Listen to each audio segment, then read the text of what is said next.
I think that if we put in place a sound and well-constructed fiscal policy program right now, we enacted it now, and we either phased it in or deferred it with an enforcement mechanism, and that was built on top of what's already been done, I think it would be constructive and contribute significantly to growth and jobs in the short term, as well as being absolutely imperative for the long term. In other words, I think the point is that deficit reduction, if it's soundly constructed, or a soundly constructed program, would be very constructive for the short term as well as being imperative for the long term.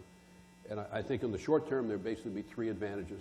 Number one, I speak to a fair number of people who run companies on a regular basis because it's part of what I do, and I don't think there's any question that now and for quite some time, our fiscal outlook, which is unsustainable certainly over time, our fiscal outlook has created a lot of uncertainty about future policy, and that in turn has deterred hiring and investment, and it has heightened the concern about whether we can govern, all of which has been a detriment to current job growth.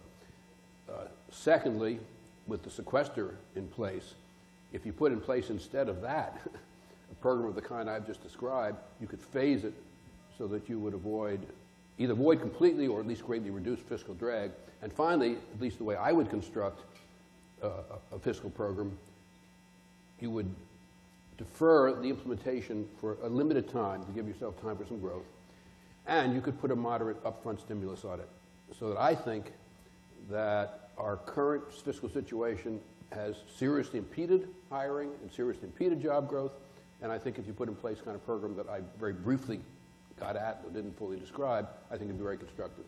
The bond market's a different matter. The one advantage you wouldn't get that you ordinarily would get is rates are already as low as they're going to get, I think.